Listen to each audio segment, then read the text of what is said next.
Bonjour à toutes et à tous, bienvenue sur l'Union TV et l'Est Éclair TV pour un nouveau numéro du Rendez-vous de l'Info.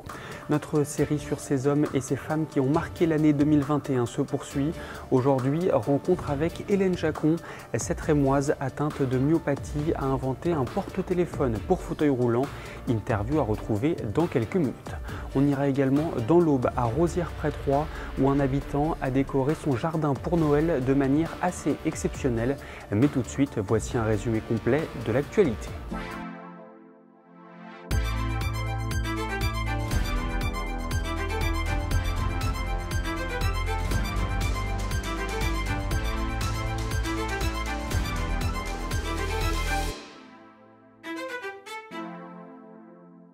Alors que la vague Omicron déferle sur la France, le chef du service de réanimation au centre hospitalier Simone Veil à Troyes s'exprime dans les colonnes de l'Est Éclair. Pour Georges Simon, la dose de rappel est, je cite, une urgence.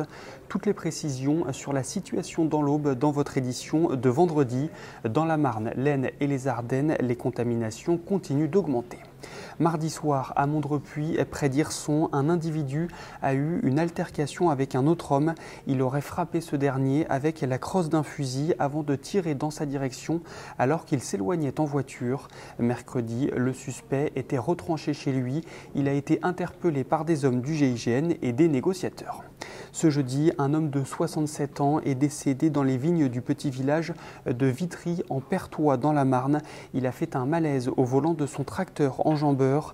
Les 40 minutes de massage réalisées par les sapeurs-pompiers et le SAMU n'ont pas permis de le sauver. Les Flammes Carolo se sont qualifiées jeudi soir pour les 16e de finale de l'Eurocoupe, battues à domicile par Estudiantes Madrid 78-75. Les joueuses de Charleville-Mézières se sont imposées de 6 points grâce à un dernier carton exceptionnel. L'année dernière, la formation de Romuald Hierno avait atteint les demi-finales de la compétition. Dans votre édition de ce vendredi 24 décembre, retrouvez le joli cadeau offert par Cécile Menoncin. Cette écrivaine ardennaise a rédigé spécialement pour nos lecteurs un conte de Noël qui s'inspire des Ardennes et de ses légendes. Et puis un autre cadeau ce vendredi dans votre journal, cette fois d'une fille pour sa famille. Coralie Poncinet vit à Melbourne depuis 2017. Elle n'a pas pu rentrer en France depuis 2 ans à cause de la pandémie et a choisi de faire une surprise à ses proches en leur souhaitant de bonnes fêtes dans l'Union.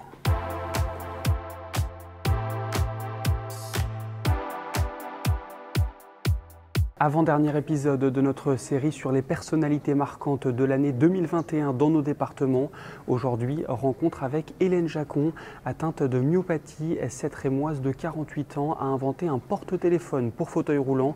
Vous allez l'entendre, elle n'en est pas à son coup d'essai. Regardez. Hélène Jacon, merci de nous accorder ces quelques minutes. Nous sommes ici au parc Léo Lagrange où vous vous promenez tous les jours avec votre chien et vous avez créé il y a quelques mois quelque chose qui a facilité votre quotidien. Est-ce que vous pourriez nous en dire quelques mots? Alors cet objet se trouve déjà accroché à mon fauteuil. Depuis que je l'ai inventé, il est là en permanence. Donc ça me permet d'avoir le téléphone tout le temps sous les yeux, de voir qui appelle. Voilà. Et il est en toute sécurité parce qu'au milieu, il y a un aimant. Comment vous est venue cette idée? L'idée, elle m'est venue au printemps parce que j'ai perdu mon téléphone portable.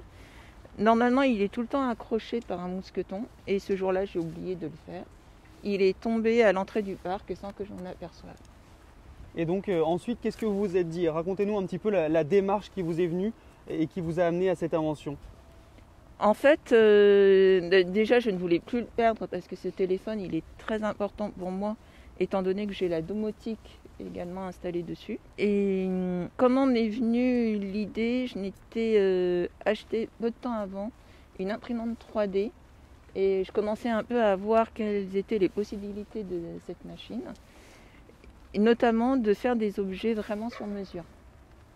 C'est important ce que vous dites et c'est un détail qui a vraiment de la valeur. Vous avez inventé cet objet, mais vous l'avez aussi créé. Tout à fait. Je l'ai créé de A à Z. Donc j'ai fait les plans sur un ordinateur informatiquement. Et ensuite, je l'ai réalisé grâce à une imprimante 3D. Alors c'est pratiquement le premier prix des imprimantes 3D. C'est une toute petite qui fait du 20 sur 20, mais qui suffit amplement pour cet objet. Vous avez toujours eu cette âme créative? Oui, on peut dire que je l'ai toujours eu.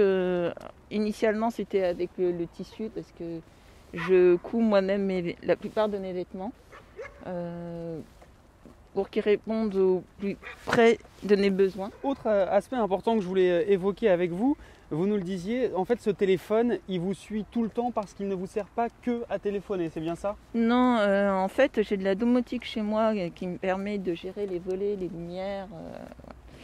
Et donc tout est relié à ce téléphone qui est donc très important. Avec cette invention, vous avez décidé de participer à un concours. Est-ce que vous pourriez nous développer cet aspect-là? Alors c'est un concours que je trouve vraiment très très intéressant. C'est un concours qui permet de présenter des inventions qui facilitent le quotidien des personnes handicapées. Et en fait, ce concours existe depuis environ 25 ans. Il a été créé par Handicap International. Et tous les ans, ils sélectionnent une vingtaine d'inventions qui leur paraissent intéressantes pour tout le monde, en fait, pour une communauté très large. Donc les personnes choisissent de partager leur invention. C'est en accès libre, donc quiconque peut se l'approprier, le modifier, l'améliorer. C'est déjà la 3e fois que vous y participez. Quelles avaient été vos 2 premières inventions? Alors la première invention, c'était un système pour protéger de la pluie le joystick. Un système tout simple en plastique qui se met en 2 secondes, étant donné que je dois sortir tous les jours à cause de mon chien d'assistance. Même quand il pleut, c'est quelque chose qui m'est très utile. Et la deuxième invention, c'était un système pour pouvoir me mettre les gouttes oculaires toutes seules, en toute autonomie. Il y a une volonté de votre part de vraiment gagner ce concours ou c'est le plaisir simplement d'y participer? C'est le plaisir d'y participer et de voir aussi ce que font les autres. Je trouve que c'est toujours intéressant de voir les 19 autres inventions. Et en fait, le concours regroupe environ 400 inventions depuis ses débuts. Quand est-ce qu'on connaîtra le résultat officiel du concours? Normalement, au mois de janvier. Au mois de janvier, on sera présent. Merci beaucoup en tout cas Hélène Jacon de nous avoir accordé ces quelques minutes. Et puis on a aussi une petite pensée pour Midas, votre chien qui, comme vous le voyez, nous a accompagnés tout au long de cette interview. On prend maintenant la direction de l'Aube. Franck, habitant de Rosières-près-Troyes, a illuminé son jardin pour Noël et le résultat final vaut le détour. Regardez.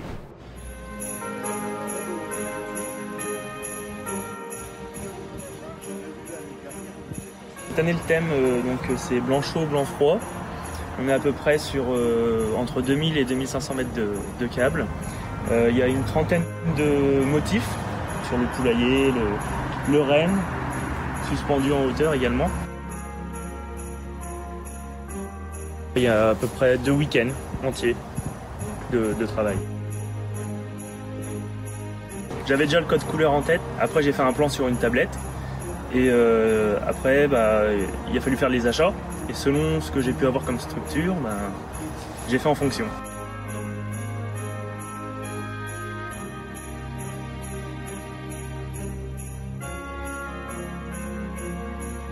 Pour toute la déco qu'il y a là, on est entre 1000 et 1500 euros.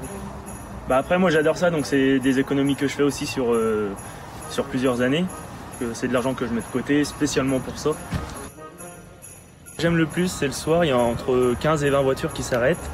Il y a des gens qui s'arrêtent, qui descendent, qui prennent des photos, des selfies, des fois en amoureux. Donc c'est assez satisfaisant. Là, ça fait 3 ans, parce qu'avant j'étais en appartement, donc j'avais pas de jardin, je ne pouvais pas sortir dehors. Donc je faisais de la déco de balcon, mais bon, c'est pas pareil. J'ai en train de penser aux couleurs de l'année prochaine. On va dire que milieu d'année prochaine, je serai déjà en train de faire des plans, de voir un peu où est-ce que je vais positionner mes structures.